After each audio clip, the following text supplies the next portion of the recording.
ಇನ್ನೊಂದು ಆವೃತ್ತಿ ನಿಮ್ಮ ಮುಂದೆ ನಿಲ್ಲುವುದಕ್ಕೆ ದೇವರು ಕೊಟ್ಟಿದ್ದ ಕೃಪೆಗಾಗಿ ಸ್ತೋತ್ರ. ಎಲ್ಲವರು ಕಿವಿ ಇಟ್ಟು ಕೇಳಬೇಕು. ಪ್ರತಿಯೊಬ್ಬರು ಸರಿಯಾಗಿ ಶ್ರದ್ಧೆಯಿಂದ ಕೇಳಬೇಕು. ನಾನು ಇವತ್ತು ನಿಮ್ಮೊಂದಿಗೆ ಮಾತಾಡೋಕ್ಕೆ ಇಷ್ಟಪಡಿದ ವಿಷಯ 7 ಪ್ರಕಾಶಿಸು. 7 ಪ್ರಕಾಶಿಸು. ಯೆಶಾಯ 60ನೇ ಅಧ್ಯಾಯ 1ನೇ ವಾಕ್ಯ. 7 ಪ್ರಕಾಶಿಸು. 7 ಪ್ರಕಾಶಿಸು. ನಿನಗೆ ಬೆಳಕು ಬಂತು. ನಿನಗೆ ಬೆಳಕು ಬಂದಿದು. ಯೆಹೋವನ ತೇಜಸ್ಸು. ಯೆಹೋವನ ತೇಜಸ್ಸು ನಿನ್ನ ಮೇಲೆ ಉದಯಿಸಿದೆ. ನಿನ್ನ ಮೇಲೆ ಉದಯಿಸುತ್ತದೆ. ನೀ ಎದ್ದು ದೇವರನ್ನ ಸ್ತುತಿ ಮಾಡಿದೆಲೆ, ಆರಾಧನೆ ಮಾಡಿದೆಲೆ, ಪ್ರಾರ್ಥನೆ ಮಾಡಿದೆಲೆ, ದೇವರು ನಿನ್ನ ಮೇಲೆ ಪ್ರಕಾಶಿಸುತ್ತೆ. ಇಲ್ಲ ಎಂಗಿಲ್ ಏನು ಮಾಡೋದಿಲ್ಲ. ನಾವು ಆತ್ಮೀಯ ಜೀವಿತದಲ್ಲಿ ಬಳಲಿ ಹೋಗದೆ ಜೋಲು ಬಿದ್ದ ಕೈಗಳನ್ನು, ನಡುಗುವ ಮುழங்காಲುಗಳನ್ನು ಬೆಲೆಪಡಿಸುವ ದೇವರಾണ് ನಮ್ಮ ದೇವರು. ಬೇರೆ ಯಾರು ಹಾಗೆ ಮಾಡೋದಿಲ್ಲ. ನಿನ್ನ ಕೈಗಳ ಜೋಲು ಬಿದ್ದು ಹೋಯ್ತೆ, ನೀ ದೇವರ ಮುಂದೆ ಗೋಳಾಡಿ ಅಳುತ್ತಿದ್ದ ಸಾಕು. ದೇವರು ನಿನಗೆಲ್ಲ ವಿಧದಲ್ಲಿ ಆಶೀರ್ವಾದ ಮಾಡುತ್ತದೆ. അതുപോലെ തന്നെ ನಿನಗೇನೇನು ಸಂಕಟಗಳೋ ರೋಗಗಳೋ ಬರುವಾಗ ನೀನು ಬಳಲಿ ಹೋಗಬಾರ್ದು. ಕಡಪಾರಂ ಬರುವಾಗ ಬಳಲಿ ಹೋಗಬಾರ್ದು. ನೀನು ಮೊಣಂಗಾಲ ನಿಂತುಕೊಂಡು ದೇವರಿಗೆ ಏನು ಮಾಡಬೇಕು? ಪ್ರಾರ್ಥನೆ ಮಾಡ್ಕೋಬೇಕು, ಪ್ರಾರ್ಥನೆ ಮಾಡಬೇಕು. ನೀ ದೇವರನ್ನೇ ಕಂಡುಕೊಂಡಿದ್ದ ഒരു വ്യക്തിയാണെങ്കിൽ, ದೇವರು ನಿನ್ನ ಹೃದಯದಲ್ಲಿ ವಾಸ ಮಾಡಿದ ഒരു വ്യക്തിയാണെങ്കിൽ, ನೀ ಬಳಲಿ ಹೋಗಕ್ಕೆ ದೇವರು ಬಿಡೋದಿಲ್ಲ. ಎಲ್ಲ ವಿಧದಲ್ಲಿ ಧೈರ್ಯವಾಗಿ ನಿಂತು ನಾವೇನ್ ಮಾಡಬೇಕು? ದೇವರಿಗಾಗಿ ಪ್ರಕಾಶಿಸಬೇಕು. ನೀ ಮನೆಗೆ ಹೋಗಿ ಬೈಬಲ್ ಓದೋದು, ಪ್ರಾರ್ಥನೆ ಮಾಡೋದು ಹೆಚ್ಚಾಗಿ ನಮ್ಮ ಪಾಸ್ಟರ್ ಮೋಹನ್ ಸಿಂಗ್ ಹೇಳಿಕೊಟ್ಟಿದ್ದಲ್ಲೋ. ಮೋಹನ್ ಸಿಂಗ್ ಹೇಳಿಕೊಡೋನಲ್ಲ, ನಾವಿಲ್ಲಿ ಹಗಲೆಲ್ಲ ಹೇಳಿಕೊಡ್ತಾ ಇದ್ದೆ. ನೀ ಬೈಬಲ್ ನಿನ್ನ ಬಾಯಲ್ಲಿ ನಿನ್ನ ಊಟಯಾಗಿರ್ಬೇಕು. ನಿನಗೆ ಊಟ ಇಲ್ಲದೆ ಜೀವಿಸಕ್ಕಾಗತ್ತಾ? ಊಟ ಇಲ್ಲದೆ ಜೀವಿಸಕ್ಕಾಗತ್ತಾ? ಅದೇ ತರ ವಚನ ನಿನ್ನ ಊಟಯಾಗಿರಬೇಕು. ಪ್ರಾರ್ಥನಾ ನಿನ್ನ ಉಸಿರಾಗಿ ಇರಬೇಕು. ಉಸಿರಿಲ್ಲದೆ ನಿನಗೆ ಎಷ್ಟು ಟೈಮ್ ಜೀವಿಸಕ್ಕಾಗುತ್ತೆ? ನೀ ಪ್ರಾರ್ಥನೆ ಮಾಡೋದು, ಬೈಬಲ್ ಓದೋದು. ಬೈಬಲ್ ಓದುವಾಗ ನಿನ್ನೊಂದಿಗೆ ಆ ಬೈಬಲ್ನಲ್ಲಿ ಒಂದು ವಾಕ್ಯ ಹೇಳ್ತತೆ. ಆ ವಾಕ್ಯ ನೀನೇನು ಮಾಡಬೇಕು? ಅಂಡರ್ಲೈನ್ ಮಾಡ್ಕೋಬೇಕು. ಮಾಡಿಕೊಂಡದೆ ಕಲಿಬೇಕು. ಕಲಿದ ಅದು ವಾಯಿನಲ್ಲಿ ಇಟ್ಟುಕೊಂಡಿದ್ದ ಒಂದು ಸೈತಾನು ಒಂದು ಮಾಟ ಮಂದ್ರು ನಿನ್ನ ಹತ್ರ ಬರೋದಿಲ್ಲ. ದೇವರ ಸನ್ನಿಧಿಯಲ್ಲಿ ಯಾವಾಗಲೂ ನೀನು ಬೈಬಲ್ ಓದುವವಳು, ಪ್ರಾರ್ಥನೆ ಮಾಡುವವಳವಾಗಿ ಇರಬೇಕು. ಆದಾಮವ್ವ ಅವರು ದೇವರಿಗೆ ವಿರುದ್ಧವಾಗಿ ಜೀವಿಸುವಾಗ ಅವರ ಆತ್ಮೀಯವಾಗಿ ಸತ್ತೋಯ್ತು. ಶಾರೀರಿಕವಾಗಿ ಅವರು ಸತ್ತಿಲ್ಲ. ಅವರೇ ದೇವರು ಅವರ ಮೇಲೆ ಅವಿವಿಧರಾಗಿ ಜೀವಿಸುವಾಗ ಹೊರಗಡೆ ಹಾಕಿ ಬಾಗಿಲ ಹತ್ರ ಚೂಪಿರುವ ಚಾಕುವಾಗಿ ಕೆರೂಬಿಗಳ ನಿಲ್ಲಿಸಿಬಿಟ್ಟದು. ಅವರೇ ಪಿನ್ನ ಒಳಗಡೆ ಬಿಟ್ಟಿಲ್ಲ. ನೋಡು, ನಾವು ದೇವರಿಗೆ ವಿರುದ್ಧವಾಗಿ ಜೀವಿಸಿದ ನಿನ್ನ ಗೆದಿ ನಿತ್ಯ ನರಗಮೆ. ನೀ ಸ್ವರ್ಗ ರಾಜ್ಯದಲ್ಲಿ ಹೋಗ್ಬೇಕು, ನೀ ನಿತ್ಯ ರಾಜ್ಯದಲ್ಲಿ ಹೋಗ್ಬೇಕಾ?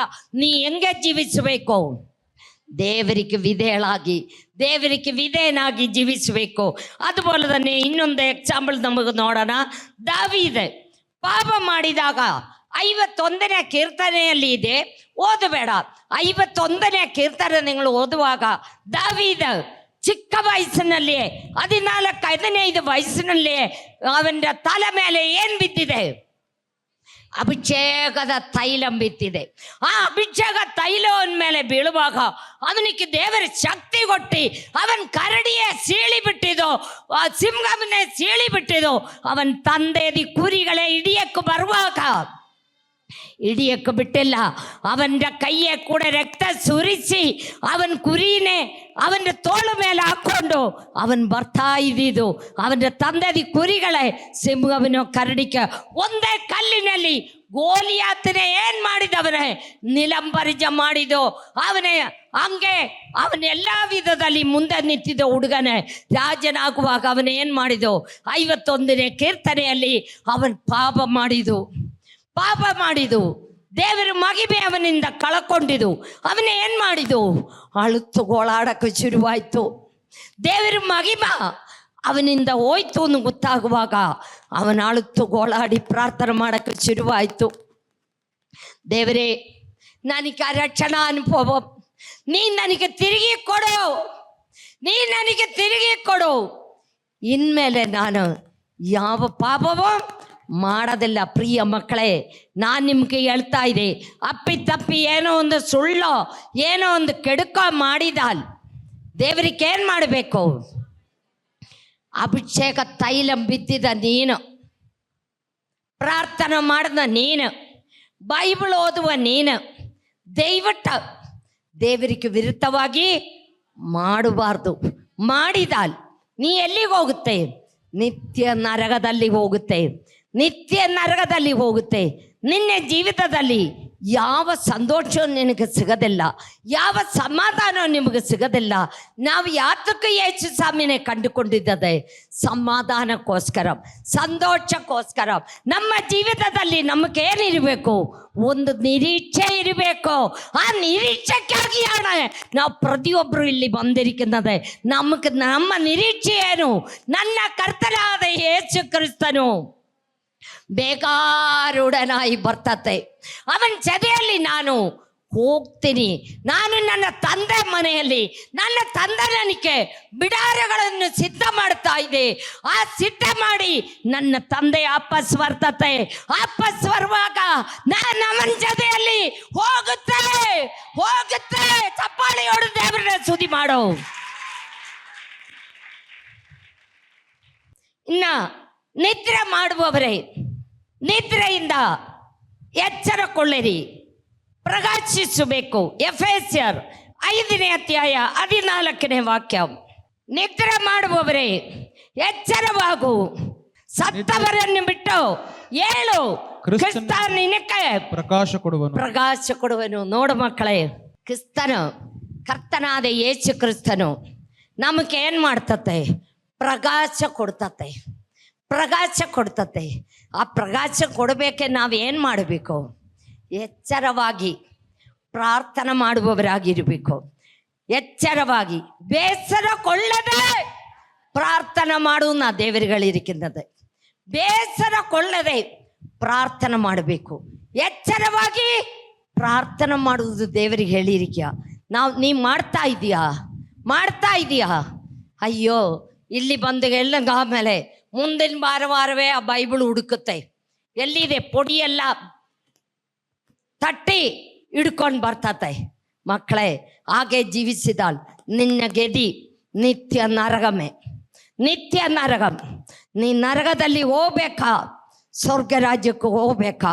ನೀ ನಿಮ್ಮೆತ್ತನೆ ಅಯ್ಯೋ ನನಗೆ ಭಾಳ ಕೆಲಸ ಇದೆ, ನನಗೆ ಆಕಳೆ ನೋಡಬೇಕು, ನನಗೆ ಕುರಿನೇ ನೋಡಬೇಕು, ನನಗೆ ಆಡಿನೇ ನೋಡಬೇಕು, ನನಗೆ ಬಿನ್ನೆಲ್ಲಿ ಬೈಬಲ್ ಓದೋಕ್ಕೆ ಟೈಮೇ, ಆಮೇಲೆ ನನ್ನ ಮನೇಲೆ ಕೆಲಸಗಳೆಲ್ಲ ಮಾಡಬೇಕು. ಪ್ರಿಯ ಮಕ್ಕಳೇ, ಏನೆಲ್ಲ ಕೆಲಸ ಇದೆಯಲು, ಒಂದು ಗಂಡ ಟೈಮ್, ಒಂದು ಗಂಡ. ನಾನು ಮೊದಲಿಂದ ಎಲ್ಲರಿಗೂ ಹೇಳಿದೆ, ಯಾರು ಕಂಟಿನ್ಯೂ ಮಾಡ್ತಾ ಇದೆಯೋ ನನಗೆ ಗೊತ್ತಿಲ್ಲ, ನಾನು ಅದು ಕಂಟಿನ್ಯೂ ಮಾಡ್ತಾ ಇದ್ದೆ. ಈಗ ಪ್ರತಿ 11 ಗಂಟೆಯಿಂದ 1 ಗಂಟೆವರೆ, ಅಲ್ಲೇ 12ವರೆ 1 ಗಂಟೆವರೆ ಬೈಬಲ್ ಓದೋದು ಪ್ರಾರ್ಥನೆ ಮಾಡೋದು ಮಾಡ್ತಾ ಇದೆ. ನಾವು 5 ವರ್ಷದಿಂದ ಒಬ್ರೊಬ್ರಿಗೆ ಒಪ್ಪಿಸಿಕೊಟ್ಟಿದ್ದು, ಯಾರು ಕಂಟಿನ್ಯೂ ಮಾಡ್ತಾ ಇದೆಯೋ ನನಗೆ ಗೊತ್ತಲ್ಲ. ಇನ್ನೊಂದು ಸಾರಿ ಉಡೆ 25 ನಿಮಿಷದಲ್ಲಿ ನಾವೆಲ್ಲರಿಗೂ ಅದು ಹೇಳಿಕೊಡ್ತೀನಿ. ಮಕ್ಕಳೇ, ಆತ್ಮೀಯವಾದ ಜೀವಿತದಲ್ಲಿ ನಿದ್ರೆಯಿಂದ ಎಚ್ಚರವಾಗು ನಾನು ಹೇಳಿರಿക്കുന്നത്. ನೀ ಎಚ್ಚರವಾಗಿ ನಿಂತಿದ್ದಾಲೆ ಆತ್ಮೀಯವಾಗಿ ನಾವು ನಿದ್ರೆ ಹೋಗಬಾರ್ದು. ನಿದ್ರೆ ಹೋಯ್ತಾಲ್ ನಿನ್ನ ಗೆದಿ ನಿತ್ಯ ನರಕಮೇ. ಹೋಗಬಾರ್ದು. ನಾವು ಯಾವಾಗಲೂ ಪ್ರಾರ್ಥನೆ ಮಾಡುವವರು, ಬೈಬಲ್ ಓದುವುದು. ನೋಡೋ, 400-500 ಜನವಿನ ಕಡೆ ಎಷ್ಟು ಜನವಿದೆ? ಒಂದು 300-350 ಜನ. 350 ಇಲ್ಲ. ಯಾರಿಗೆ ಬೇಡ ದೇವರು? ಯಾರಿಗೆ ಬೇಡ? ಎಷ್ಟೋ ಕುಟುಂಬಗಳು ಬಂದಿಲ್ಲ. ದೇವರಿಗೆ ಬೇಕಾಗನವರು ಬರಲಿ, ನಾವು ಏನು ಮಾಡೋಕ್ಕಾಗೋದಿಲ್ಲ. അതുപോലെ തന്നെ ನೀ ಬೈಬಲ್ ಓದಿ ನಿನ್ನ ತಲೆಯಲ್ಲಿ ಅಭಿಷೇಕ ಹೊಂದಿದ ನೀನೆ ಲೋಕದ ಆಚೆಗಳಲ್ಲಿ ಮುಳುಗಿ ಹೋಗಬಾರ್ದು. ಲೋಕದ ಆಚೆಗಳಲ್ಲಿ ಮುಳುಗಿ ಹೋಯ್ತಾಲ್ ನೀ ಏನಾಗುತ್ತೆ ಅನ್ನೋ ಗೊತ್ತಾ, ನಿನ್ನ ಶಕ್ತಿಯೆಲ್ಲ ಹೋಗ್ಬಿಡ್ತತೆ. ನಿನ್ನ ಶಕ್ತಿಯೆಲ್ಲ ಹೋಗಿಬಿಟ್ಟ ನೀನು ನಿನಗೆ ಮನಸ್ಸು ಬಂದಾಗ ಜೀವಿಸಿ ನೀನು ನಿತ್ಯ ನರಕದಲ್ಲಿ ಹೋಗುತ್ತೆ. ಸಿಂಸೋನ್ ವಿಷಯ ಎಲ್ಲರಿಗೂ ಗೊತ್ತಿದಲ್ಲ. ಅಯ್ಯೋ, ಬೈಬಲಲ್ಲಿ ಅವನಿಂದ ಶಕ್ತಿ ಇದೆಯಾ? ஒரு ವ್ಯಕ್ತಿ ಇರುವುದಿಲ್ಲ, ಅಷ್ಟೇ ಶಕ್ತಿ ದೇವರವನಿಗೆ ಕೊಟ್ಟಿದ್ದದೆ. ಅವನ ಅಯ್ಯೋ ಒಂದು ಕತ್ತೆದಿ ಒಂದು ಮೂಳೆ ಹಿಡ್ಕೊಂಡೆ ಎಷ್ಟೋ ಸಾವಿರ ಜನವಿനെ ಅವನು ಒಡೆದಾಕಿ ಸಾಯಿಸಿದು. അതുപോലെ അവൻ ಬೇಕಾದಷ್ಟ ಅನುಭವಗಳು ಅವನ ಜೀವಿತದಲ್ಲಿ ನಡೆದಿದ್ದು. പക്ഷേ ಆ ಶಕ್ತಿಯೆಲ್ಲ ಅವನ್ ಬಿಟ್ಟ ದಲೀಲ ಮಡಿಯಲ್ಲಿ, ಒಂದು ವೇಶ್ಯಾಸ್ತ್ರೀ ಮಡಿಯಲ್ಲಿ ಹೋಗಿ ಅವನ ಏನ್ ಮಾಡಿದ್ದು? ಮಲಗಿದು. ಮಲಗುವಾಗ ಅವನ ಹೃದಯದಲ್ಲಿ ಇರಿക്കുന്ന എല്ലാ രഹസ്യങ്ങളും ಯಾರು ತಗೊಂಡು ಬಿಟ್ಟು, ಅವಳು ನಿನಗೆ ಎಲ್ಲಿ ನೀ ಶಕ್ತಿ ಬಂದಿದ್ದು? ಯಾರು ನಿನಗೆ ಈ ಶಕ್ತಿ ಕೊಟ್ಟಿದ್ದು? ನೀ ಹೇಗೆ ಹೀಗೆ ಮಾಡ್ತಾ ಇದೆ? ಅವಳ ದುಡ್ಡನ್ಗೋಸ್ಕರ ಇವನೇ ಪ್ರೇಮ ಮಾಡಿ ಪ್ರೀತಿ ಮಾಡಿ, പക്ഷേ ಇವಳ ಹೃದಯದಲ್ಲಿ ಇವನ ಮೇಲೆ ಪ್ರೀತಿ ಇಲ್ಲ. ಇವಳ ಮೇಲೆ ಹಂಗ ಪ್ರೀತಿ ಮಾಡಿಬಿಟ್ಟು ಅವಳ ಮಡಿ ಮೇಲೆ ಹೋಗಿ ಮಲಗಿದು. ಮಲಗುವಾಗ ಅವನ ಶಕ್ತಿ ಹೋಯ್ತು. ಪ್ರಿಯ ಮಕ್ಕಳೇ, ದೇವರನ್ನೇ ಕಂಡುಕೊಂಡಿದ್ದ ಮಕ್ಕಳೇ, ಪರಿಶುದ್ಧಾತ್ಮನ ಅಭಿಷೇಕ ಹೊಂದಿದ ಮಕ್ಕಳೇ, ದೀಕ್ಷಾಸ್ನಾನ ತಗೊಂಡಿದ್ದ ಮಕ್ಕಳೇ, ನಿಮಗೆ ನಾನು ಹೇಳ್ತಾ ಇದ್ದೆ, ನೀವು ಈ ಲೋಕದ ಆಚೆಯಲ್ಲಿ ಮುಳುಗಿ ಹೋಗಬಾರ್ದು. ಮುಳುಗಿ ಹೋಯ್ತಾಲ್ ನಿನ್ನ ಗತಿ ಏನು? ಅವನ ಗತಿ ಏನಾಯ್ತು ಅಂತ ಗೊತ್ತಾ? 2 ಕಣ್ಣುಗಳು ತೆಗೆದು ಬಿಟ್ಟು ಮಂಗನಾಡನಂಗೆ ಅವನ್ ಆಡಿದು. അതുപോലെ തന്നെ ಬಹಳ ಅಕ್ಕಿರ್ಬೇಕ, ದೊಡ್ಡ ಕಲ್ಲಿನಲ್ಲಿ ಅವನಿಗೆ ಕೊಡ್ತಾ ಇದೆ, ಕಣ್ಣಿಲ್ಲ, ಅವನ್ಗಳನ್ನು ಮಾಡ್ತಾ ಇದ್ದಿದ್ದು. ಅದೇ ಗತಿ ನಿಮ್ಮ ಜೀವಿತದಲ್ಲಿ ಆಗಬೇಡ. ಲೋಕದ ಆಚೆ ಬಿಟ್ಟು ಬಿಡು. ಇಷ್ಟು ಕಾಲ ನೀವೆಲ್ಲ ಲೋಕದ ಆಚೆಯಲ್ಲಿ ಜೀವಿಸಿದು. ಇನ್ಮೇಲೆ ನಮಗಿನಿ ಸ್ವಲ್ಪ ಸಮಯವೇ ಇದೆ. ಆ ಸಮಯದಲ್ಲಿ ನಾವು ದೇವರನ್ನೇ ಆರಾಧನೆ ಮಾಡಿ, ದೇವರನ್ನೇ ಸ್ತುತಿ ಮಾಡಿ, ನಿನ್ನ ಬಾಯಲ್ಲಿ ಯಾವಾಗಲೂ ಏನಿರಬೇಕು? ಎಲ್ಲಿಂದ ಬರಬೇಕು? ನಿನ್ನ ಹೊಟ್ಟ ಒಳಗೆಯಿಂದ ಬರಬೇಕು. ಹೊಟ್ಟ ಒಳಗೆಯಿಂದ ಹಾಲುಕ್ಕಿ ಬರನಂಗೆ. ನನ್ನ ಮನೆಯಲ್ಲಿ ನಾನು ಎಷ್ಟು ನೋಡಿಕೊಂಡಿರ್ದಿದ್ದಾಲು ಹಾಲು ಉಕ್ಕುತ್ತೆ. ಆ ಹಾಲು ಉಕ್ಕಿ ಬರನಂಗೆ ನಮ್ಮ ಜೀವಿತದಲ್ಲಿ ನಾವು ಏನು ಮಾಡಬೇಕು? ಸ್ತುತಿ ಸ್ತೋತ್ರ ನಿನ್ನ ಬಾಯಲ್ಲಿ ಇರಬೇಕು.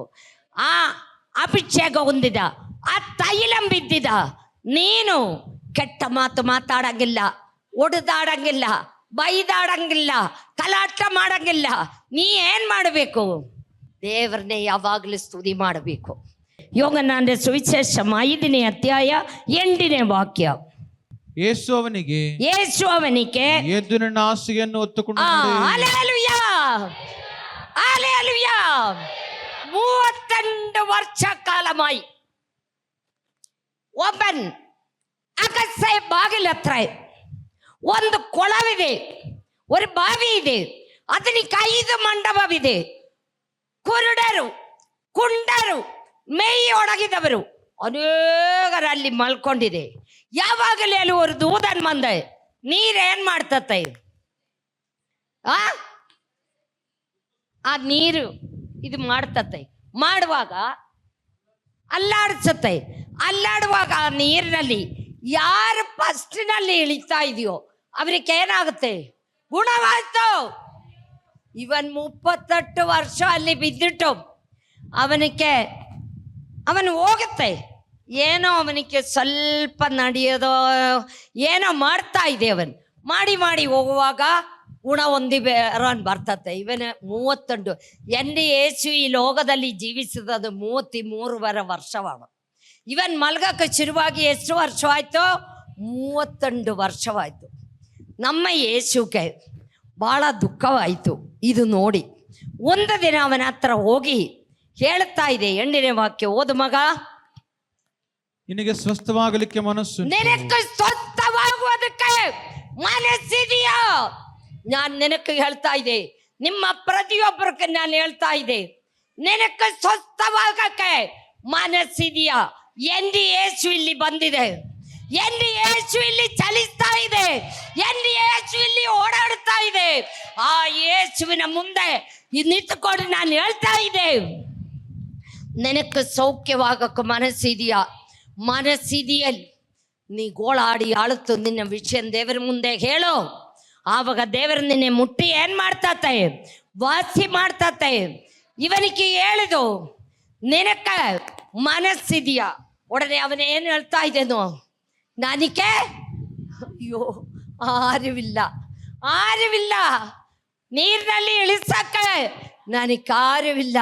ನೀನು ಪಲಪೋಳಿ ಹೇಳಿಲ್ಲೆ, ನನಗೆ ಮಕ್ಕಳಿಲ್ಲ, ನನ್ನ ಗಂಡ ಕುಡುಕ, ನನಗೆ ಆರವಿಲ್ಲ. ಇದೇ ಮಗಳೇ, ಇದೇ ಮಗಳೇ, ಇದೇ ನಮ್ಮ ಕೊರುವನಿದೆ. ಅವನಾಡಿ ಯೇಸು, ಅವನಾಡಿ ಯೇಸು. ಆ ಯೇಸುವಿನ ನೀ ಸ್ತುತಿ ಮಾಡಬೇಕು, ಆ ಯೇಸುವಿನಲ್ಲಿ ಆರಾಧನೆ ಮಾಡಬೇಕು, ಆ ಯೇಸುವಿನಲ್ಲಿ ಸಿಗಾರ ಮಾಡಬೇಕು. ಆವಾಗ ಯೇಸು ನಿನಕ್ಕೆ ಸ್ವಸ್ಥ ಕೊಡ್ತತೆ. ನಿನಕ್ಕೆ ನಿನ್ನ ಮುಂದೆ ನಿಕ್ಕಿನ ನಾನು ಸ್ವಸ್ಥವಾಯ್ತವಳ, ಸ್ವಸ್ಥವಾಯ್ತವಳ. ನಾನು ಭಾಳ ಕಷ್ಟಪಟ್ಟಿದ್ದು, ನನ್ನ ಸ್ವಸ್ಥವಾಯಿತು. ಎಂದ ದೇವರು ನನ್ನೇ ಮುಟ್ಟಿ ನನಗೆ ಸೌಖ್ಯ ಮಾಡಿದು. ನನ್ನ ದೇವರು ಜೀವಿಸುವ ದೇವರು, ನನ್ನ ತಂದೆ ಅವನ್, ನಾನು ಅವನ್ ಮಗಳಾನ. ಮಗಳ ಕಷ್ಟಪಡ್ನದ ತಂದ ನೋಡಿಕೊಂಡಿರ್ತದ ಹಿರಿಯದಿಲ್ಲ. ತಂದ ಮುಟ್ಟಿ, ಮಗಳೇ ಎದ್ದೋಳು, ನಿನ್ನೆ ನನಗೆ ಬೇಕು, ಅವನಿಗೆ ಬೇಕು ನನ್ನೆ. ಅದನಿಗೆ ನನ್ನ ಸ್ವಸ್ಥ ಮಾಡಿದದು. ಸುಮ್ಮನೆ ಸ್ವಸ್ಥ ಮಾಡಿಲ್ಲ, ಕಾಲು ಮೇಲೆ ಕಾಲು ಹಾಕಿ ಕುರ್ಚಿ ಮೇಲೆ ಕುತ್ಕೊಳ್ಳಕ್ಕಲ್ಲ, ಸೇವೆ ಮಾಡಬೇಕು. ಕಷ್ಟದಲ್ಲಿ ಬಿದ್ದಿದ್ರವರೇ, ನರಕದಲ್ಲಿ ಹೋಗದವರೇ, ಕೈ ಹಿಡಿದು ಎಳೆದು ಸ್ವರ್ಗ ತುಂಬಿಸಬೇಕು. ನೀ ಭಯ ಪಡಬಾರ್ದು, ನೀ ಭಯವಿಲ್ಲದ ದೇವರ ಸೇವೆ ಮಾಡಬೇಕು, ದೇವರಿಗಾಗಿ ಜೀವಿಸಬೇಕು. ಆವಾಗ ದೇವರು ನಿನ್ನೆ ಎಲ್ಲ ವಿಧದಲ್ಲಿ ಆಶೀರ್ವಾದ ಮಾಡ್ತತೆ. ಇನ್ನೊಂದು ವಾಕ್ಯ ಓದ ನಮಗ, 1 ರಾಜಕನ್ಮಾರ್ 19ನೇ ಅಧ್ಯಾಯ 2 to 5. 1 ರಾಜಕನ್ಮಾರ್ 19ನೇ ಅಧ್ಯಾಯ 1 to 5. ಏಳನೇ ಎಲ್ಲಾ ಪ್ರವಾದಿಗಳಲ್ಲಿ ಕತ್ತಿಯಿಂದ ಸಂಹರಿಸಿದ್ದನ್ನ, ಅವನು ಮಾಡಿದ ಬೇರೆ ಎಲ್ಲಾ ಕಾರ್ಯಗಳನ್ನ ಆಹಾಬನು ಇಜಬೇಲಳಿಗೆ ತಿಳಿಸಿದಾಗ, ಆಕೆ ಏಲಿನ ಬಳಿಗೆ ದೂತರನ್ನ ಕಳಿಸಿ ಅವನಿಗೆ, ನೀನ್ ಪ್ರವಾದಿಗಳ ಪ್ರಾಣವನ್ನ ಓದಕ್ಕೆ ಬರಲಿ ನೋಡು. ಏಲಿಯಾವು ಅವನ ಪ್ರಾರ್ಥನೆ ಮಾಡಿ ಆಕಾಶದಿಂದ ಬೆಂಕಿ ಇಳಿಸಿದ ವ್ಯಕ್ತಿ. ಅವನ್ ಪ್ರಾರ್ಥನೆ ಮಾಡಿ 3 ವರ್ಷ 6 ಮಾಸ ಕಾಲ ಮಳೆ ಬಂದಿಲ್ಲ. ಇನ್ನವನ್ ಪ್ರಾರ್ಥನೆ ಮಾಡಿ ಮಳೆ ಬಂದಿದ್ದು. ಆಮೇಲೆ ಅವನ್ ವಿಧವೆಯಿದ ಮಗ ಸತ್ತೋಯ್ತು. ಆ ಸತ್ತೋಯ್ತ ವಿಧವೆಗಿದೆ ಮಗನೇ ಎಬ್ಬರಿಸಿದ ಮನುಷ್ಯ. ಅವನೇ ಒಂದು ಹೆಣ್ಮಗಳದಿ ಮಾತುಕೈ ಇಸಬೆಲ್, ಆಗಾಬ ರಾಜನ್ ಪತ್ನಿ ಇಸಬೆಲ್. ಅವಳು ಬಹಳ ಅಹಂಕಾರಿ. ಅವಳಂದ ಅಹಂಕಾರಿ ನಮ್ಮ ಬೈಬಲ್ನಲ್ಲಿ ಇಲ್ಲ. ಅಂದ ಅಹಂಕಾರಿ. ಅವಳು ಏನು ಹೇಳಿದನು, ಒಬ್ಬನೇ ಕರೆದಿಟ್ಟೆ, ನೀ ಹೋಗಿ ಏಲಿಯಾವನಿಗೆ ಹೇಳು, ನನ್ನ ಪ್ರವಾದಿಗಳೇ ಅವನ್ ಕಡ್ದಾಕಿದಲ್ಲೋ. ಅವರಂದೆ, ನಾನಿವನೆಯೂ ನಾಳೆ ಇದೇ ಟೈಮ್ನಲ್ಲಿ ಕಡ್ದಾಕ್ತೀನಿ ಹೇಳಿದು. ಅದು ಕೇಳುವಾಗ ಇಷ್ಟು ಅಲ್ಪದ ಮಾಡಿದ ಏಲಿಯಾವ ಓಡ್ತಾ ಇದೆ. ಓಡಿ ಓಡಿ ಓಡಿ ಒಂದು ದಿನವೆಲ್ಲ ದೂರ ಹೋಗಿ ಒಂದು ಚೂರ ಚಡಿಯನ್ನೊಳಗೆ ಒಂದು ಮರ ಕೆಳಗೆ ಮಲ್ಕೊಂಡಿದೆ. ಜಾಲಿ ಮರ ಕೆಳಗೆ ಮಲ್ಕೊಂಡಿದೆ. ಮಲ್ಕೊಂಡು ಆರಾಮ ನಿದ್ರೆ ಮಾಡ್ತಾ ಇದೆ. ಹೊಟ್ಟ ಒಳಗೆ ಏನೂ ಇಲ್ಲ, ಬಾಯಾರಿಕೆ ಆಗ್ತಾ ಇದೆ, ಊಟ ಇಲ್ಲ, ಆರಾಮ ನಿದ್ರೆ ಮಾಡ್ತಾ ಇದೆ. ಒಂದು ದೂತ ಬಂದ ಅವನ ಎಬ್ರಿಸಿ, ಹೇಳು, ಇಲ್ಲಿಂದ ಮುಗಿದಿಲ್ಲ, ನಿನ್ನ ಆತ್ಮೀಯ ಅಂತರಿಕ್ಷ ನೀ ಇನ್ನೊಬ್ಬರಿಗೂ ಕೊಡಬೇಕು, ಕೊಟ್ಟಿಬಿಟ್ಟೆ ನಾನು ನಿನ್ನೆ ಕರ್ಕೊಂಡದ್ದೆ, ಎದ್ದಳು. ಹಂಗೆ നല്ല ರೊಟ್ಟಿ, നല്ല ಬೆಂಕಿಯಲ್ಲಿ ಸುಟ್ಟಿದ ರೊಟ್ಟಿ, ಒಳ್ಳೆ ನೀರು ತಂದಿಟ್ಟಿರಿക്കുന്നു ದೂതൻ. ಅವನದು ತಿಂದಿಟ್ಟು ಏನ್ ಮಾಡಿದು, ಮಲಗಿಬಿಟ್ಟು. ಪಿನ್ನೆ ಬಂದು ತಿರುಗಿದ ಬಂದು, ಹೇಳು, ಊಟ ಮಾಡು, ನಿನಗೆ ಭಾಳ ದೂರ ಹೋಗಾಕಿದೆ. ಆ ರೊಟ್ಟಿ ನೀರು ಕುಡಿದು 40 ದಿನ ಅವನ್ ನಡೆದು ಹೋಯ್ತು. ಅವನದೇ ಆಶೀರ್ವಾದ. ಅವನ್ ಹೋಗಿ 12 ಎತ್ತುಗಳೇ ಏನ್ ಮಾಡ್ತಾ ಇದ್ದಿದ್ದು, ಏಲೀಚ ನೆಲ ಉಲ್ಮ ಮಾಡ್ತಾ ಇದ್ದಿದ್ದು. ಅವನಿಗೆ ಹೋಗಿ ಅವನ ಚಾಳ ಹಾಕಿಬಿಟ್ಟು, ನಾನು ನಿನಕ್ಕೆ ಏನ್ ಮಾಡಿದ್ದು ನೀ ಮರಿಬಾರ್ದು. ನಾನು ಹೋಗಿ ನನ್ನ ತಂದೆ ತಾಯಿಗೆ ஒரு ಮಾತು ಹೇಳಿ ಅವರೇ ಮುತ್ತಿಟ್ಟು ಬರ್ತೀನಿ ಅಂತ ಹೇಳಿ ಏಲಿ ಎಂಚದೆ ಹೋಯ್ತು. ಏಲಿ ಅವನ ದೇವರ ತಗೊಂಡು ಹೋಗುತ್ತೆ ಎಂದು ಗೊತ್ತಾಗುವಾಗ ಇವನ್ ಹಿಂದೆ ನಡೆದಿದ್ದು. ನಿಂದ ಪ್ರಸಂಗ ಮಾಡಿದ ಬುಕ್ಕು ಕೊಡೋನು ಹೇಳಿಲ್ಲ, ನಿನ್ನ ಬ್ಯಾಂಕ್ ಬ್ಯಾಲೆನ್ಸ್ ಕೊಡೋನು ಹೇಳಿಲ್ಲ, ಏನು ಕೊಡೋನು ಹೇಳಿ ಅವನಿಗೆ ಹೇಳಿಲ್ಲ. ಏಲಿ ಅವನಿಗೆ ಹೇಳಿದದೆ, ನಿನ್ನ ಆತ್ಮನ 2 ಪಾಲು ನನಗೆ ಸಿಕ್ಕಬೇಕು, ನಿನ್ನ ಆತ್ಮನ 2 ಪಾಲು ನನಗೆ ಕೊಡಬೇಕು ಅಂತ ಹೇಳಿದು.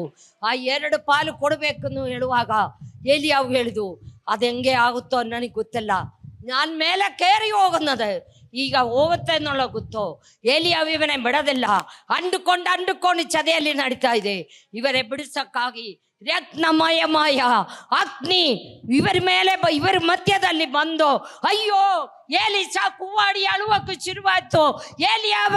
ಏಲಿಯಾವೇ ನನ್ನೇ ಬಿಟ್ಟು ಹೋಗ್ತೀಯಾ ಅಳುತ್ತೋಂಡು ಹಿಂದೆ ಹೋಯ್ತು. ಹೋಗುವಾಗ ಏಲಿಯಾವ ಏನಾಯ್ತು, ಮೇಲಕ್ಕೆ ಹೋಯ್ತು. ಮಕ್ಕಳೇ, ಈ ಸಭೆಯಲ್ಲಿ ಏನಾಯ್ತು ಅಂತ ಗೊತ್ತಾ, ಮೇಲ್ಗಡೆಯಿಂದ ಕೆಳಗೆ ಬಿದ್ದು ನಾಯ ಅವಳದು ಇದೆಲ್ಲ ವಿಸ್ತಾರವಾಗಿ ಹೇಳಕ್ಕೆ ಟೈಮ್ ಇಲ್ಲದಕೊಂಡೆ ನಾನು ನಿಮ್ಗೆ ಹೇಳ್ತಾ ಇದ್ದೆ. ನಿನ್ನೆ ಯಾರಾಣ ಹಾಳು ಮಾಡಕ್ಕೆ ಬಂದಿದ್ದಾள், ನೆನಕ್ಕೆ ಮಾಟ ಮಂತ್ರ ಮಾಡಕ್ಕೆ ಬಂದಿದ್ದಾள், ನೆನಕ್ಕೇನೆಲ್ಲ ಮಾಡಕ್ಕೆ ಬಂದಿದ್ದಾள். ಅವನು ಉಳಿಯೋದಿಲ್ಲ. ನೀ ದೇವರ ಮಗನಾಣಂಗಲ್ ನಿನ್ನ ಹತ್ರ ಯಾವ ಮಾಟ ಮಂತ್ರ ಮರದಿಲ್ಲ, ಯಾವುದು ಮರದಿಲ್ಲ. ನೀ ದೇವರ ಮಗಳಾಗಿ ನೋಡು, ದೇವರ ಮಗನಾಗಿ ನೋಡು. ಸುಮ್ಮನೆ ದೇವರೇ ಕರೆದಿದ್ದ ಆಗೋದಿಲ್ಲ. ದೇವರೇ ಎಂದು ಕರೀನ ಯಾರು ನನ್ನ ಮಕ್ಕಳಲ್ಲ ಅನ್ನು ಯೇಸುವೆ ಹೇಳ್ತಾ ಇದೆ. ನಾ 10 ಮಂದಿ ಹೆಣ್ಮಕ್ಕಳು ಮೊದಲಿಂಗ ಬರ್ತಾ ಇದೆ ಎಂದು ಗೊತ್ತಾ ತಕ್ಷಣವೇ ಅವರು ಎಣ್ಣೆ ಎಲ್ಲ ಹಿಡ್ಕೊಂಡು ಅವ್ರಿಗೆ ಹೋಗಿ ಕಾಯ್ತಾ ಇದ್ದಿದ್ದು. ಮೊದಲಿಂಗನ್ ಮರಣ ಸೌಂಡ್ಗೆ ಹೇಳುವಾಗ ಎಲ್ಲರ ನಿದ್ರೆ ಆಯ್ತು. ಎದ್ದು ಬಿಟ್ಟ ಅವ್ರು ಏನಾಯ್ತು, 5 ಮಂದಿ ಬಿಡಲ್ಪಟ್ಟಿದ್ದು. ಅವ್ರಿಗೆ ಇಲ್ಲಿ ಎಣ್ಣೆ ಇಲ್ಲ. ಮಕ್ಕಳೇ, ಅದಕ್ಕೆ ನಾನು ನಿಮ್ಗೆ ಹೇಳ್ತಾ ಇದ್ದೆ, ಪ್ರತಿಯೊಬ್ಬರಿಗೆ ಹೇಳ್ತಾ ಇದೆ, ಪರಿಶುದ್ಧಾತ್ಮನ ಅಭಿಷೇಕದಲ್ಲಿ ಹೊಂದಲ್ಪಡಬೇಕು. ಅದು ಪಾಸ್ಟ್ರು ಕೊಡುന്നതല്ല, ಪಾಸ್ಟ್ರಮ್ಮ ಕೊಡುന്നതല്ല, ದೇವರು ಕೊಡುന്നതാണ്. എൻ്റെ ದೇವರು ಕೊಡುന്നതാണ്. ಅದು ನೀ ಬೇಡ್ಕೋಬೇಕು, ಕೇಳಬೇಕು. ದೇವರೇ, ನೀ ಪರಿಶುದ್ಧಾತ್ಮನೆ ಕೊಡ್ತೀನಿ ಅಂತ ಹೇಳಿದಲ್ಲ, ನೀ ನನಗೆ ಕೊಡು. ನೀ ಯಾರ ಮೇಲೆ ಸಿಟ್ಟಿದೆಯಲ್ಲ ಅವರ ಹತ್ರ ಹೋಗಿ ನೀ ಏನು ಮಾಡಬೇಕು, ಕ್ಷಮಾಪಣೆ ಹೇಳಬೇಕು. ನೀ ಏನು ದೇವರಿಗೆ ಮರೆಯಾಯ್ದು ನಿನ್ನ ಹೃದಯದಲ್ಲಿ ಇದೆಯೋ, ನೀ ದೇವರಿಗೆ ಕ್ಷಮಾಪಣೆ ಹೇಳಬೇಕು. ದೇವರೇ, ನನ್ನಿಂದ ಹಿಂಗಾಯ್ತು, ನೀ ಕ್ಷಮಿಸು. ನಾನು ನಿನ್ನ ಮಗಳಾಗಿ ಜೀವಿಸ್ತೀನಿ, ನೀ ನನ್ನ ಹೃದಯದಲ್ಲಿ ಬಾ. ನಾನು ನಿನ್ನ ಮಗನಾಗಿ ಜೀವಿಸ್ತೀನಿ, ನನ್ನ ಹೃದಯದಲ್ಲಿ ಬಾ. ನನಗೆ ಪರಿಶುದ್ಧಾತ್ಮನ ಅಭಿಷೇಕ ಕೊಡು. ಪರಿಶುದ್ಧಾತ್ಮನ ಅಭಿಷೇಕ ನನಗಿಲ್ಲಂಗಿಲ್ಲ. ನೀ ಮೇಲೆ ಕೇರಿ ಹೋಗೋದಿಲ್ಲ, ನೀ ಮೇಲೆ ಕೇರಿ ಹೋಗ್ಬೇಕಲ್ಲ. ನಿನ್ನಲ್ಲಿ ಏನಿರಬೇಕು, ಪರಿಶುದ್ಧಾತ್ಮನ ಅಭಿಷೇಕವಿರಬೇಕು. ಆ ಪರಿಶುದ್ಧಾತ್ಮನ ಅಭಿಷೇಕವಿರೋ ഒരു ವ್ಯಕ್ತಿ ಹೋಗಿ ഒരു ನಾಚದಲ್ಲಿ ಬಿದ್ದಿರೋ ഒരു ವ್ಯಕ್ತಿಗೆ ಯೇಸುವಿನ ಬಗ್ಗೆ ಹೇಳಿದಾಲ್, ನಿನ್ನ ಬಾಯಿಂದ ಹೋಗುന്ന ಆ ಶ್ವಾಸಕ್ಕೆ, ನಿന്റെ ಮೂಕಿನ ಹೋಗುന്ന ಆ ಶ್ವಾಸಕ್ಕೆ ಅವರು ರಕ್ಷಣೆ ಹೊಂದುತ್ತೆ. ನನ್ನ ಅನುಭವ ನಾನು ಹೇಳೋದು ನೀ ಪರಿಶುದ್ಧಾತ್ಮದಲ್ಲಿ ತುಂಬಿ ತುಳುಕಬೇಕು. ಆ ಪರಿಶುದ್ಧಾತ್ಮನ ಅಭಿಷೇಕ ನಿನ್ನಲ್ಲಿ ಇದೆಯಲ್ಲ, ನಿನಗೆ ಆತ್ಮಗಳೇ ಗೆಲ್ಲುವುದಕ್ಕಾಗುತ್ತೆ. ಒಂದೊಂದು ಪಾಸ್ಟರ್ಮಾರ್ ಸಭೆಯಲ್ಲಿ 16-20 ಜನವಾಗಿ ಯಾಕಿರ್ತಾ ಇದೆ? ಅವನಿಗದಿಲ್ಲ, ಏನಿಲ್ಲ, ಪರಿಶುದ್ಧಾತ್ಮನ ಶಕ್ತಿ ಇಲ್ಲ. ಪರಿಶುದ್ಧಾತ್ಮನ ಶಕ್ತಿ ಇಲ್ಲ. ಪರಿಶುದ್ಧಾತ್ಮನ ಶಕ್ತಿ ನಮಗೆ ಇರಬೇಕು. ಆ ಶಕ್ತಿ ಇದೆಯಲ್ಲಿ ಮಾತ್ರಮೇ ನಮಗೆ ಸೇವೆ ಮಾಡೋಕ್ಕಾಗುತ್ತೆ. ಸೇವೆ ಆರಾಣ ಹೊಡೀಲಿ, ಆರಾಣ ಬೈಲಿ, ಆ ಶಕ್ತಿ ಇದೆಯಲ್ಲ, ನಾವು ಎದುರೋದಿಲ್ಲ. എൻ്റെ ದೇವರದಿ ಆತ್ಮನ ಶಕ್ತಿ ಧೈರ್ಯದ ಆತ್ಮನಾಡ, ಏಡಿ ಆತ್ಮ ಅಲ್ಲ, ಧೈರ್ಯದ ಆತ್ಮನಾಡ. ಏಲಿಯಾವ ಸ್ವಲ್ಪ ಭಯಪಟ್ಟು ಹೋಗಲು ದೇವರವನ ಚದೆಯಲ್ಲಿರಿದು ದೂದನೆ ಯೇಸುಗಳು ದೇವರು ಕಳಿಸಿದು. ದೂದನೆ ಕಳಿಸಿ ಅವನಿಗೆ ಧೈರ್ಯ ಬಾಗರ್ದ, ಅವನ ಹಂಗೆ ಹೋಯ್ತು. ಅವನ ಮೇಲಕ್ಕೆ ಹೋಗೋದನ್ನ ಟೈಮ್ ಆಗುವಾಗ ಇಬ್ಬರನ್ನೇ ಏನು ಮಾಡಿದು? ಅಗ್ನಿಮಯಮಾಯ ರಥಗಳು ಎಲ್ಲವಾಗಿ ಬಂದಿವರೆ ಬೇರ್ಪಡಿಸಿದು. ಇವನ್ ಏಲಿಚ ಹೂವಾಡಿ ಅಳ್ಕೊಂಡು ಹಿಂದೆ ಹೋಗ್ತಾ ಇದೆ. ಏಲಿಯಾವೆಲ್ಲಿ ಹೋಯ್ತು? ಮೇಲಕ್ಕೇರಿ ಹೋಯ್ತು. ಈ ಸಭೆಯಲ್ಲಿ ಎಲ್ಲಿ ಬಂದಿದ್ದು? ನಾಳೆ ಟೈಮಿನಲ್ಲಿ ಅವನ ತಲೆ ನಾನು ಕಡ್ದಾಕ್ತೀನಿ ಅಂತ ಹೇಳಿದು. ಅವಳು ಎಲ್ಲಿ ಇದೆ? ನಾಯಿ ಅವಳದಿ ಮಾಂಸವನ್ನು ರಕ್ತ ತಿಂದಿದ್ದು. ಅವಳ ಮೇಲಿಂದ ಕೆಳಗ ದಬ್ಬಿ ಪೀಸ್ ಆಗಿ ನಾಯಿಗಳೆಲ್ಲ ಕೂಡ ಬಂದ ಅವಳದಿ ರಕ್ತ ಮಾಂಸವನ್ನು ತಿಂದಿದ್ದು. ಏಲಿಯಾವೆಲ್ಲಿ ಇದೆ? ಕರ್ತನ ಚದೆಯಲ್ಲಿ ಇದೆ. ಅವನ್ ತಿರುಗಿ ಬರ್ತತೆ. ಅವನ್ ತಿರುಗಿ ಬರ್ನ ಟೈಮ್ ಹತ್ರ ಆಯ್ತು. ಅವನ್ ಬರ್ತತೆ. ಏಲಿಯಾವು ಮೋಸೆ ತಿರುಗಿ ಬರ್ತತೆ. ಬಂದು ಆರು ಬರ್ತತೆ ನಮ್ಗೆ ಗೊತ್ತಿಲ್ಲ, ಏಲಿಯಾವು ಬರ್ತತೆ ನೋಡೋದು ನನಗೆ ಗೊತ್ತು. ಅದನ್ನ ಚದೆಲೆ ಮೋಸ ಬರ್ತತ, ಅದು ಇನ್ನ ಹಾನೋಕ ಬರ್ತತ ಅನ್ನೋ ಗೊತ್ತಿಲ್ಲ. ಅವರಿಬ್ಬರಲ್ಲ ಆರೋ ಒಬ್ರು ಏಲಿಯಾವು ತಿರುಗಿ ಬರ್ತತೆ. ಮೋಸೆ ಸತ್ತೋಯ್ತು. ದೇವರೇ ಮೋಸೆ ದೆಬನ್ ಮಾಡಿದೆ, ಸಾಯಾತವ್ರು ಇವರಿಬ್ಬರಾಣ, ಹಾನೋಕ ಏಲಿಯಾವು. ಅವ್ರು ಬಂದೇ ಬರ್ತತೆ. ಅದಕ್ಕೆ ನಾವು ಯಾವಾಗಲೂ ದೇವರನ್ನೇ ಸ್ತುತಿ ಮಾಡುವವರು. ನಾನು ನಿಮಗಾಗಿ ಪ್ರಾರ್ಥನೆ ಮಾಡ್ತೀನಿ. ನಿಗಳ ಏನು ಕಷ್ಟವಿದೆಯೋ, ಕಾಯಲಿದೆಯೋ, ನಿಮ್ಗೆ ಪರಿಶುದ್ಧಾತ್ಮನೆ ಇವತ್ತು ಹೊಂದಬೇಕು. ಪರಿಶುದ್ಧಾತ್ಮನೆ ಹೊಂದಿಲ್ಲ ಅಂತವರೇ ಇವತ್ತು ಪರಿಶುದ್ಧಾತ್ಮನೆ ಹೊಂದಬೇಕು. ಹಾಲೆಲೂಯಾ, ಸ್ತೋತ್ರ. ಪ್ರೀತಿಯುಳ್ಳ ಸ್ವರ್ಗೀಯ ತಂದೆಯ ದೇವರೇ, ಅಪ್ಪ ನೀ ಆಶೀರ್ವದಿಸಪ್ಪ. ನಿನ್ನೆ ರಕ್ತ ಕೋಟೆ ಒಳಪಲ್ಲಿ ನೀ ಕಾಪಾಡಪ್ಪ. ಕರ್ತಾವೇ, ಎದ್ದು ಏಳು, ಪ್ರಕಾಶಿಸು. ಕರ್ತನು ನಿನ್ನ ಮೇಲೆ ಕರ್ತಾವೇ ಬರ್ತಾ ಇದೆಯಲ್ಲಪ್ಪ. ಪ್ರತಿಯೊಬ್ಬರನ್ನೇ ನೀ ಮುಟ್ಟೋ ಅಪ್ಪತ್ತ. ಅವ್ರದ್ದು ಕಷ್ಟಗಳು ಏನಿದೆ, ಕಾಯಿಲೆಗಳು ಏನಿದೆ, ರೋಗಗಳು ಏನಿದೆ ಅಪ್ಪ ನೆನಕು ಗೊತ್ತೋ. ಅವರಿಗೆ ಹೇಳುವಾಗ ಮುಟ್ಟಪ್ಪ ದೇವರೇ. ಅವರೇ ಮುಟ್ಟಿ ಅವರಿಗೆ ಸಂಪೂರ್ಣ ಬಿಡುಗಡೆ ಕೊಡಪ್ಪ. ಪರಿಶುದ್ಧಾತ್ಮನ ಶಕ್ತಿ ಪ್ರತಿಯೊಬ್ಬರ ಮೇಲೆ ಸುರಿಸಪ್ಪ. ICU ವೆಂಟಿಲೇಟರ್ಲು ಎಷ್ಟೋ ಜನ ಬಿದ್ದಿರ್ತಾ ಇದೆಪ್ಪ. ಅವರೇ ನೀ ಕಾಪಾಡಪ್ಪ, ಅವರೇ ನೀ ಮುಟ್ಟಪ್ಪ, ಅವರಿಗೆ ಬಿಡುಗಡೆ ಕೊಡಪ್ಪ ದೇವರೇ. ಅಪ್ಪ ಎಲ್ಲ ಕ್ರಿಸ್ತ ವಿರೋಧಿಗಳ ಮೇಲೆ ಮಾತಾಡಪ್ಪ. ಅವರ ಸತ್ಯ ದೇವರನ್ನೇ ಕಂಡುಕೊಂಡೆ ಸ್ವರ್ಗ ರಾಜ್ಯത്തിന് ಅಂಗವಾಕಿ ಪ್ರತಿಯೊಬ್ಬರನ್ನೇ ಉಪಯೋಗಿಸಪ್ಪ. ಕೈ ಬಿಡಬೇಡಪ್ಪ. ಆದಿ ಅವಸಾನ ನಮ್ಮ ಚದಿಯಲ್ಲಿ ಇರಬೇಕಪ್ಪ. ಯೇಸು ಕ್ರಿಸ್ತನ ಹೆಸರಿನಲ್ಲಿ ಬೇಡಿಕೊಳ್ತಾ ಇದೆ ತಂದೆಯೇ, ಆಮೇನ್. ಈ ಕಾರ್ಯಕ್ರಮವು church of god full gospel church Chitradurga ವತಿಯಿಂದ ಪ್ರಸಾರವಾಯಿತು.